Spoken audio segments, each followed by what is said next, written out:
Conor O'Kelly, lovely to meet you. Thank you for joining me today for our Expert Corner conversations. And although you do a very important job, not everybody might know you. Normally they know the NTMA, the National Treasury Management Agency, where you are CEO. So would you start off, Conor, by letting us know what is the role of the NTMA? How is it important to all of us? Probably better for us when people don't know who we are. That probably means because it's quite boring and day to day, and you shouldn't necessarily know about the mechanics and the plumbing of the National Treasury Management Agency when everything's going smoothly. And I suppose, Tara, it's only when we have situations like we have now and an economic shock that focus comes onto the work that agencies like the NTMA do. So we get a bit more attention and a bit more focus than we're used to at these kind of times. But I suppose essentially the NTMA, traditionally its core function and the business that's most well known for is managing the national debt of the country. And that's really the core business. That's what it was set up to do. It's grown quite a lot and expanded. Anything in the financial space and legal space that the government requires expertise generally gets thrown down our way, and we're kind of represent the state and the taxpayer in all kind of financial and investment. I suppose the simplest way to say it is that we manage the balance sheet of the country, the assets and the liabilities. And right now it's mostly about the debt that all the conversations are. We have significant amounts of debt, as do many countries. And we're not that different in that regard, but we have to now, manage that and work out a way for paying for all of this, the cost of the current difficulty that the country is facing. And is that the biggest challenge right now? Is it all hands on deck in terms of COVID response and recovery? It is, yeah, because what's extraordinary about this crisis is that governments have voluntarily shut down their own economies. So there's no playbook for this. There's no textbook. It's never happened before. The fact that we've all done it at the same time in other countries, there's obviously quite a bit of comfort in that, because the responses can be quite systemic and coordinated, and that's extremely helpful, and that's what's happened. But essentially, we've shut down our own economy, and when you do that, you've got to make sure that workers are going to get paid and be able to put food on the table and be able to pay their bills, because you've asked them not to go to work. So the government's had to respond here and in other places to make sure that that happens. And of course, lots of industries have faced significant difficulties as well. And the government is there in this kind of a situation. I suppose if you look at the government in this situation, it's the borrower of last resort. So it's essentially taking the balance sheet risk, taking it off you as an individual or your household balance sheet, so that you don't have to take out more debt. For companies, it's taking the balance sheet risk, and for big parts of the apparatus. And that's exactly right. Like that's what governments are there to do, to step in when nothing's working. And I suppose the central bank is often looked at as the lender of last resort, and that's a very common economic term. But equally, the government is the borrower of last resort. So it fiscally stimulates the economy by spending money, borrowing and spending when it's needed to do so to keep the apparatus alive. And really interestingly, this time, kind of the more it spends, the less the long-term impact. The more intact this economy is when it comes out of this, the less the long-term impact. So the more it spends, the better. Now, that's a pretty hard one to get your head around when you've been in the kind of fiscal prudence business all your life, which a lot of the officials have been. And, so it's turned economics on its head in that regard. And we're borrowing a lot of money to spend it, to keep the economy going, to keep incomes going, to keep companies going, and to make sure they can ease their way back as we kind of reopen the economy. So it's a highly unusual situation, but that's really what we're, that's what we're dealing with at the moment.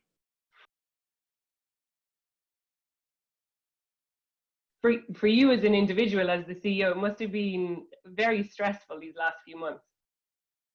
Yeah, but I suppose in a way it's like anything you train for. It's like for you when things get really important and there's really big decisions to be made. That's probably when I imagine somebody like you is, you know, at their best and you know, coming alive, and you're, you know, that's what you're training for. It's what you as a scientist, you've trained to be in those positions, and I know you have been in those positions before. So it's a bit like that in the sense that, you know, you want to be part of it. You want to be part of the solutions. You have the expertise and experience across these teams to bring to bear the right advice and make some good decisions. So you want to be doing that. So, you know, that keeps you going. But it, you know, it has been pretty busy, I must say. Of course, people look to institutions like this for leadership, and you know, we want to live up to that, and we want to set the right example. You know, and we want to compare ourselves to, you know, the best organizations around Europe and around the world as well, not just compare ourselves to other organizations in Ireland. Thinking about, right, your mission in NTMA is to deliver long-term value for the state and its citizens. And how difficult is it to marry that focus on the long-term value with the need for the short-term immediate response to an emergency? How do you find you're balancing those two things? Yeah, that's a great question. I mean, you know, the long term is now in a certain extent. You know, the future is now, and there won't be any future or long term unless we can, you know, fix this thing and manage it. You know, and obviously this is a health crisis, Tara. So, you know, let's be clear. You know, we're managing the repercussions for the economy on what has been, you know, a horrendous crisis for the health service and you know, people's lives. So you know, there is only the short term really for now, because we realize that the more we can do to fix this, keep it intact, the better, the less the negative long-term impacts will be, you know, on the economy. There are lots of positives as well from because you've got to make decisions about new investments that we'll have to make. So the Sovereign Wealth Fund, which is the ISIF, which is Strategic Investment Fund, which is part of the NTMA, it's created a new pandemic fund, a new fund just to deal with companies who've been affected by the pandemic.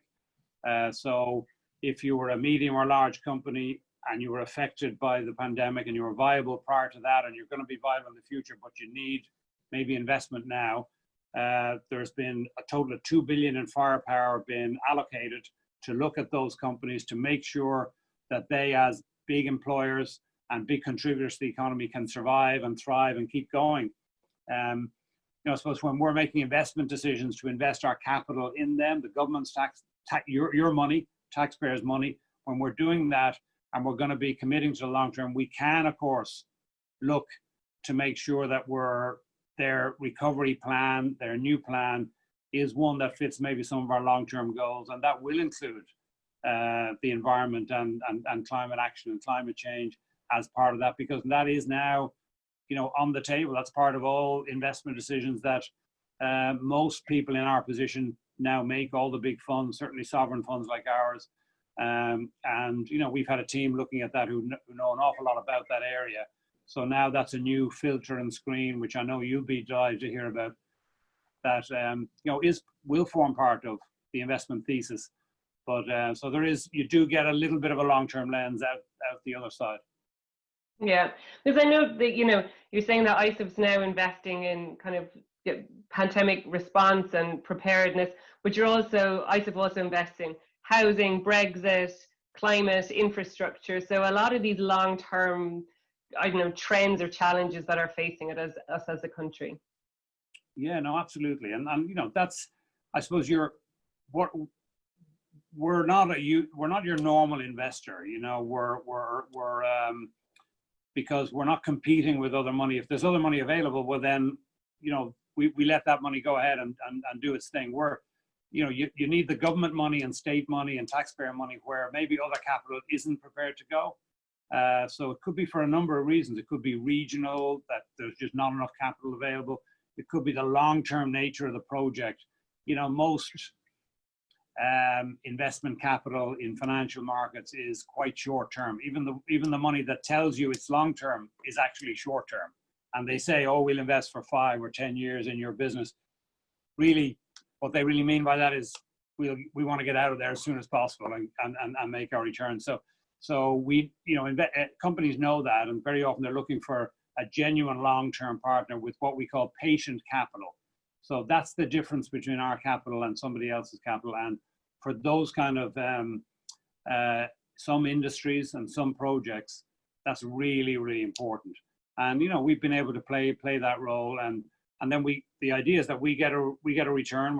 It's not grant money, so we're not putting out your money and hoping that it creates something decent. And then we're investing it. We're getting our money back, and it's kind of an evergreen nature of the fund, and then we'll invest it in something else, and maybe the economy has changed, and maybe some other sector needs it more at that point. So the fund is actually growing all the time in size. So it's gone from 5 billion to 8 billion, and it continues to grow. It makes a return. It has an impact.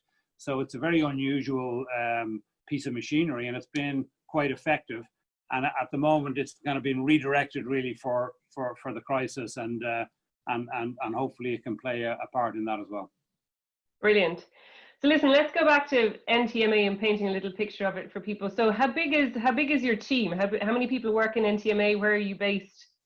We have a total of 800 people in the building. About 500 of them work for the core business, and then we got a number of sister companies like that are part of our apparatus as well. So about 800 in total in the building. We've moved into a gorgeous brand new building down by the Point Depot for people who know that part of Dublin, and it was specifically built for us at a much cheaper rent, by the way, than the rent in the building that we were in. So it's kind of a bit of a win-win. And this was a forgotten part of town when we originally invested in it, committed to it 4 years ago. And now it's becoming quite a built-up area. But for moving down to this part of the city, we got to spec out a building that, again, from an environmental point of view and a living and working conditions point of view, is absolutely beautiful. It's lovely to hear all those positive stories around Treasury Dock, from the fact that it is this green, efficient building to the fact that it enhances and improves the quality of life that the staff that work within it, and that now it also has this broader connection to the community. It's a real good news story. The building we knew was going to be perfectly green and environmentally friendly. We weren't so sure about the 800 people who were going to be coming down here on day one, whether they were going to be, we were hoping they wouldn't bring all their bad habits, all of our bad habits. So we worked very hard to change that, and we have managed to do that. And it's that's nothing to do with me, by the way. We've had advice from you, which has been terrific and brilliantly helpful for us, and Madeline and the team. So that's been really important. But I suppose we tapped into, and even discussing how important that was to us, we tapped into a seam that was clearly there, and our employees kind of came alive really, and they've, from the ground up, they've owned this all the way. And now you wouldn't dare walk into the building with a piece of plastic, or and we've they've taken it on to a new level really. They're taking all sorts of habits home, and grow your own, and lunch and learns, and we've got meat-free Mondays, and the restaurant catering group Compass have been absolutely brilliant with us, working with us around food waste and how we do things, the origins of food that they bring in. So it's been really terrific to see, and you can see the individuals taking it back to their families as well. Interesting, during the crisis, this beautiful kitchen downstairs was empty, and the chefs who we've all got to know and love were furloughed and for the time being. So we Sinead had the idea that why don't we get the chefs to come in, cook food, we'll pay for it in the kitchen, use the facilities here, and deliver it out to the local communities down here in the North Inner City, where obviously a lot of vulnerable communities, because of COVID-19, were not getting the kind of food and meals and the deliveries that they normally get. So we ended up matching that up. So now we've produced over 2,000 meals for local vulnerable families in the area, cooked out of our beautiful kitchen, and they brought in the food, and it's been a brilliant, brilliant experience for everybody, and really brought the community quite close. So it's been a terrific positive out of everything.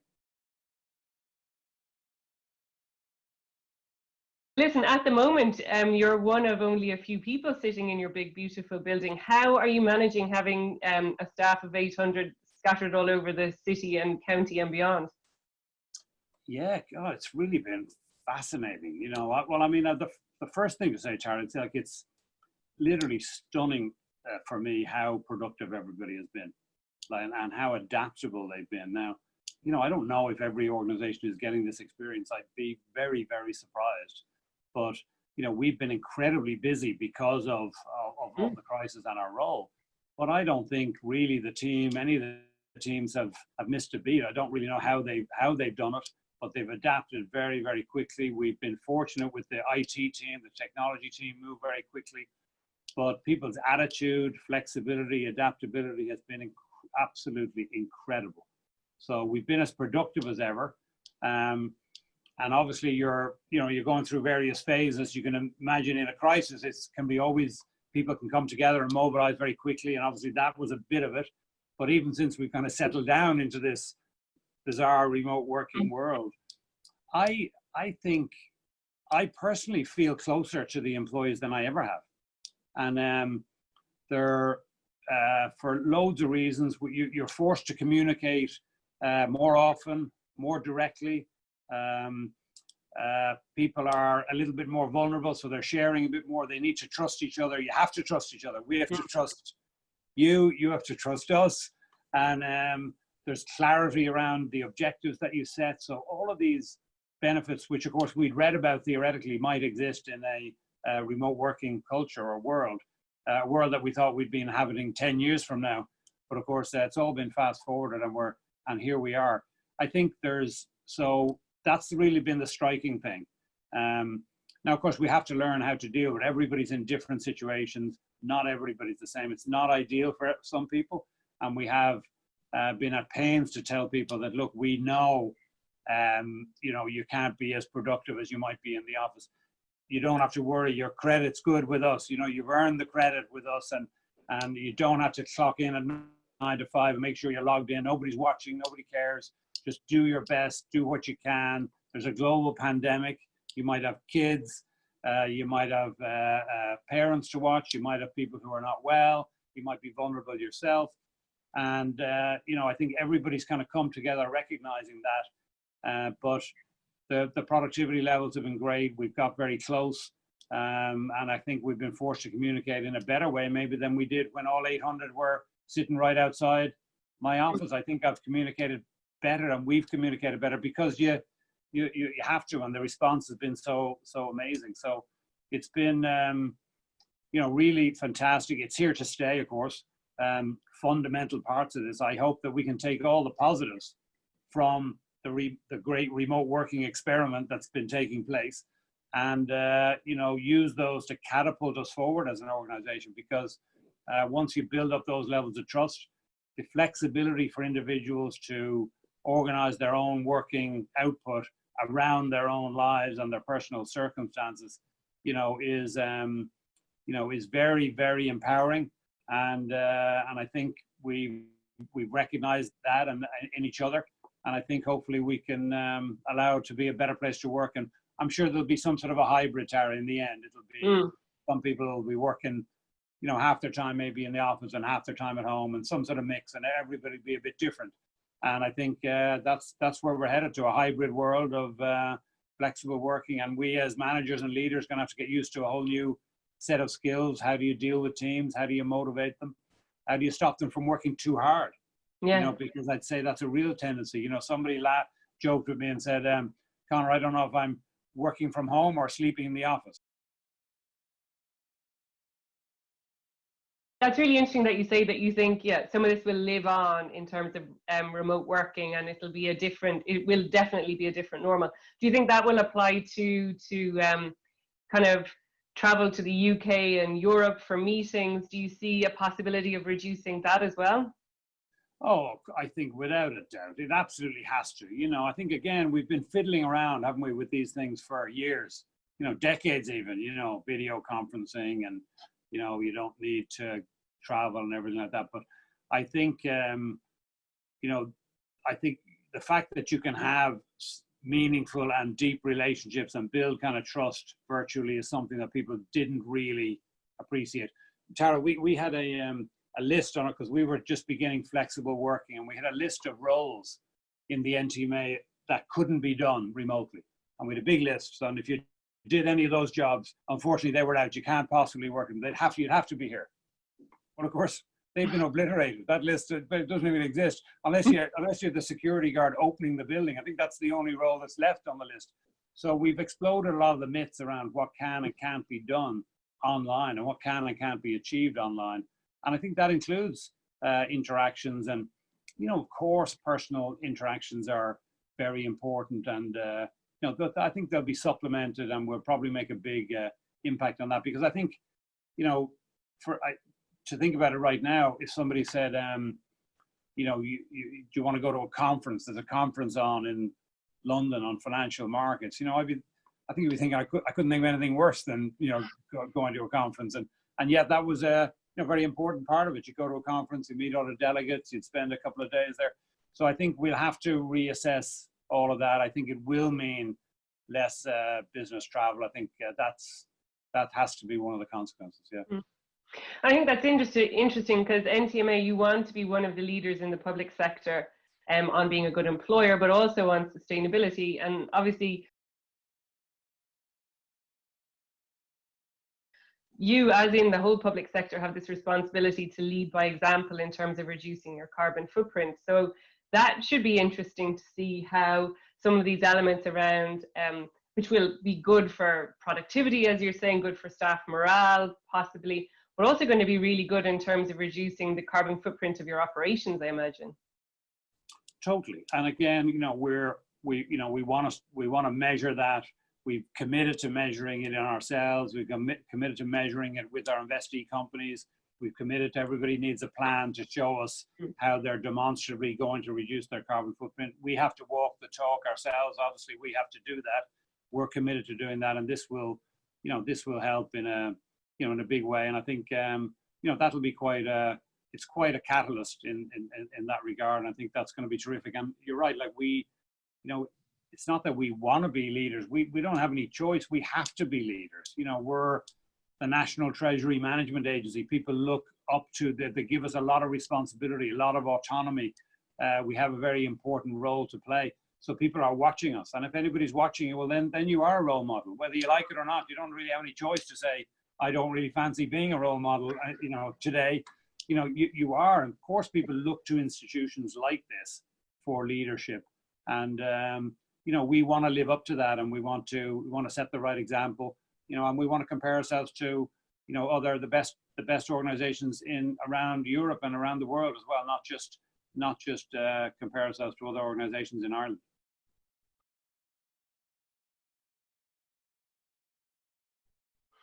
So if I take a step back from that and I have to look outward at the NTMA and your corporate strategy, where does environment and climate change fit in that when your role is around debt management and investment? Where does climate fit in?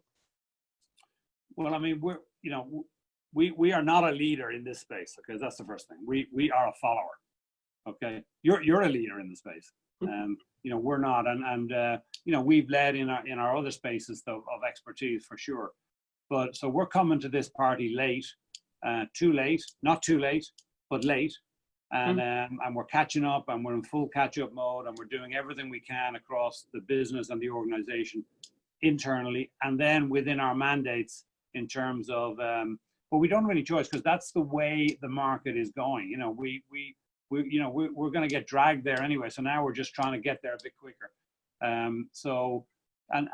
That's driven by lots of things. It's driven by other investor requirements and needs. So a good example would be that we issued a green bond, which is So we borrow money essentially, and that money can only be used for environmentally friendly and projects. And we have to demonstrate to the people who've lent us the money that that's what the money is being used for, and we have to evidence it, and we get followed up. And you have a green auditor who comes along every year and looks at everything that's been spent and says, yes, that is what you said it was, and whether it's electric vehicles or something like that. So I think you're seeing those kind of possibilities, and you know, the investment market means that if we want to attract capital, we need to be involved in those kind of projects.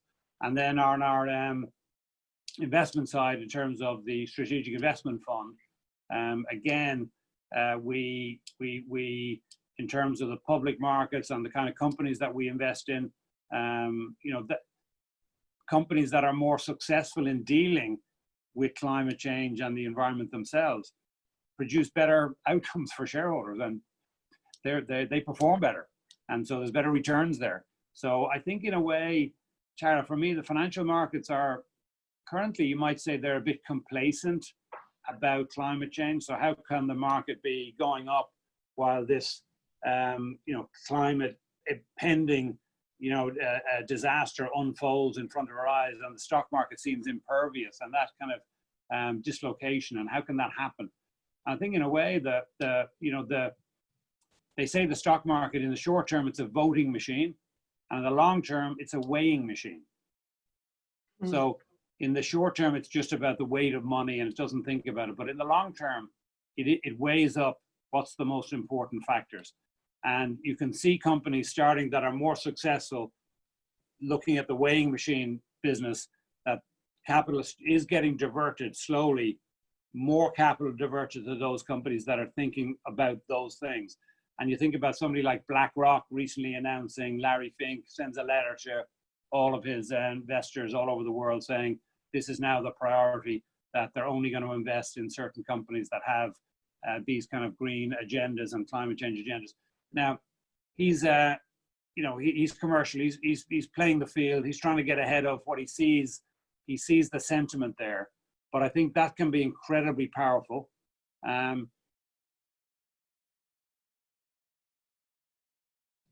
I think where the power of money will really come to bear is, you know, the democratization of finance is going to happen. So we as individuals ultimately will end up with your pension savings pot on your phone, and you'll have an app, and it'll say to you, do you want your, let's say you've got 50,000 in your pension pot, and it'll be giving you investment alternatives. And do you want to invest in this 10,000? Do you want 10,000 in this fund, which only invests in sustainable and green projects? Or do you want to allocate more to that or less than that? Or do you want more over here in fossil fuels or the total market? And we'll end up being given much more choice.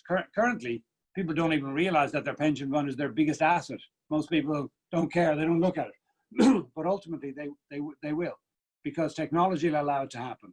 And we because of that technology and the price at which we can make transactions in the market has come down to almost zero, plus a lack of trust in establishment.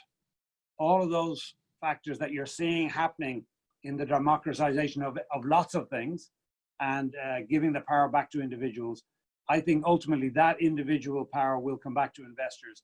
Investors will exercise different choices, and that power of money will ultimately mean unsustainable practices, unsustainable companies will get a lot less capital in the long run. And I think in 10 or 20 years, you know, certainly my kids will make their own decisions about, and they might accept a lower return. So would you, let's say some of your money could go into a property fund which built houses. Some of those houses are for social housing, some of them are for private housing. The one with private housing produces a return of 5%. The one that for social housing produces a return of 3%. But you could choose. I think a lot of people would choose to build social housing and take a lower return if they were given that alternative. And ultimately, I think that kind of impact impact investing, which is now in its infancy, could become mainstream, driven by individuals, and that'll be the power of finance pushing companies, rewarding companies that do the right thing, and are the more sustainable you are, the more rewards you'll get, the more finance you get. I think that ultimately, I hope, is how the financial markets could end up working. I think one side is sustainability driving investment. The other side is obviously you have to manage risk all of the time. So you had, the NTMA was just getting to the end of helping us recover from the 2008 financial crisis. There's now COVID. Is climate another risk that you're looking at? Yeah, it is. I mean, and it's now actually a stated strategic risk of the organization, which the board have recently incorporated. So,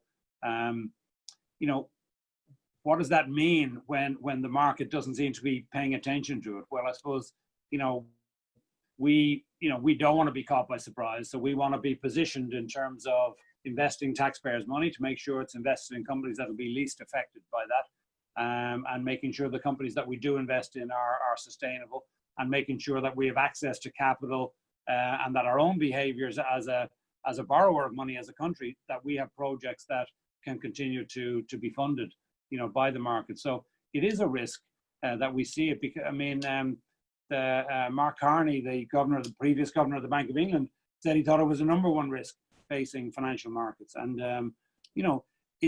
as I said, markets are a voting machine, and then they're a weighing machine. But ultimately, the catalyst that can make markets focus on something, it can happen quite quickly. That contagion effect can happen quite quickly, and it hasn't happened yet. But I think a climate event or series of events, could at any time trigger a financial difficulty for marketplaces. And we, as a little country that depend on international lenders for most of our funding, we're one of the most open economies in the world, a little island off the coast of Europe. We get buffeted around more than any other country because of the open nature of our economy. So we like to say in the NTMA, look, we're in the contingency, we're in the permanent contingency business as a country like Ireland. So we must always have a contingency plan. It might be for Brexit, it might be for climate change. I don't know what it's for, but it's for something that's going to hit us. And we got to be ready. And we got to be ready by making sure we have enough cash, making sure we're managing the assets conservatively in that regard, so that we can, as in the case as it happened now, when we got hit with a shock that nobody would have thought of, Ireland's actually in pretty good shape. We're in very, very good shape going into a crisis like this because of some of those contingency plans that have been put in place that allow us then to, invest in the economy when it's needed to do so. And as you say, when the economy starts to right itself again, well, then we'll have to get ourselves back on track and squirrel some money away to be ready for the next crisis. And, that's what hopefully the policymakers will do.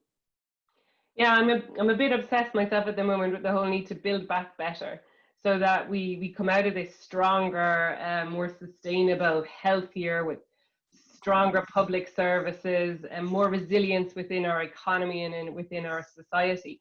What's the key role that NTMA can play in helping us as a state and as citizens to build back better?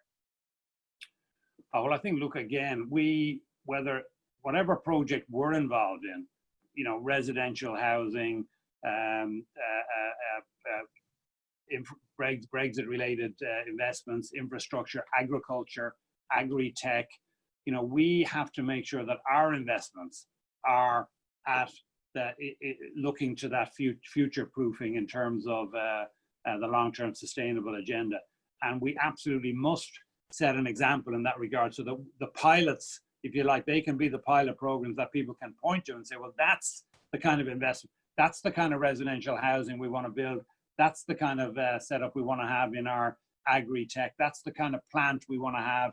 And I think we have the ability to do that, and we have to. We have the long-term value is what we're here for, and long-term value right now means sustainable and climate friendly. It absolutely has to be. It's not long-term value for Irish citizens if it doesn't have that as part of it. So I would hope that our portfolio, as we build it out and invest, that people could look at that in a few years' time and say, look, no, that's the way to do it.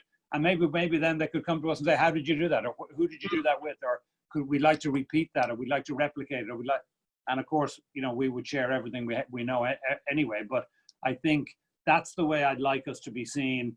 And we have a responsibility and an obligation to do that, because it's not just money. You know, our money is supposed to do a little bit more. It has to have economic impact as well, and it's taxpayers' money, and it's got to produce that long-term value. So that's our role, Tara. Yeah. Where then do you think key responsibility lies for tackling things like climate change, if that is going to be the next crisis we face? Is it government? Is it the public sector? Is it us as individuals? Is it business? Who needs to be doing what? Well, it's got to be all of the above, right? Like, it's got to be all of the above, and it's so hard. I mean, your book now, in terms of, you know, empowering individuals, and individuals can feel a bit helpless in the face of the enormity of the challenge, and of course that can't be allowed to happen, and because that's where all the power is, even as consumers. You know, that's why I talk about the democratization of finance. Even finance, it does come back. Larry Fink and BlackRock is just predicting what I've said is going to happen, so he's getting ahead of the millennials because they're coming anyway, and he's just trying to position his organization smartly ahead of that. So I think it does come from the individual. I think governments have to, you know, clear the pitch and clear the way. You know, governments can't do things. Like, are you joking? Governments don't do anything. You know, individuals do everything. Businesses do everything. People like you do everything. Communities do things. Social entrepreneurs do things. You know, you can't really expect the government to do things. The government can set policy, make it a more favorable environment for us as individuals to get shit done, or it can make it less favorable by having, you know, policies that are obstructing it. That's really their job. So I don't think we should be asking them to do it, but I think you want them to, you know, create the more favorable environment that allows us to do it. And I think individual power is underestimated in this whole equation, from consumer behavior and how we, you know, we can change companies. We can make companies do things completely different by not buying their product and buying somebody else's product. And they're incredibly sensitive to that. And I think you're seeing that power is still underestimated. And I think that'll be harnessed more and more, and hopefully that'll be a catalyst. But we all have a role to play in our private lives or our business lives, because we're the same person.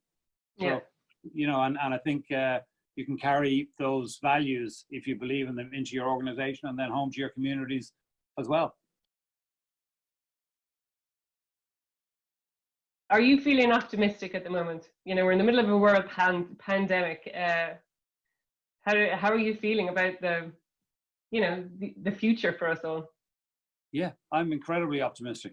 I think, you know, what I've seen of, I think the policy response from government and the way they've handled the crisis, and it shows, it restores your faith in institutions and their capability of responding and reacting quickly, which of course, you know, generally in the day-to-day, they get bogged down in bureaucracy. And when you see organizations and countries working without all that stripped away, and we don't even have a government, by the way, and it's all stripped away, and things getting done because people have to, and you see people responding, I find that very, very inspiring and powerful, and we can maybe hang on to as much of that as possible. And then when you see what individuals are achieving in my organization or our organization, that when we look at what people are doing, I'm, you know, totally blown away by what people are producing, and the circumstance and the variety, and also how they're responding to each other.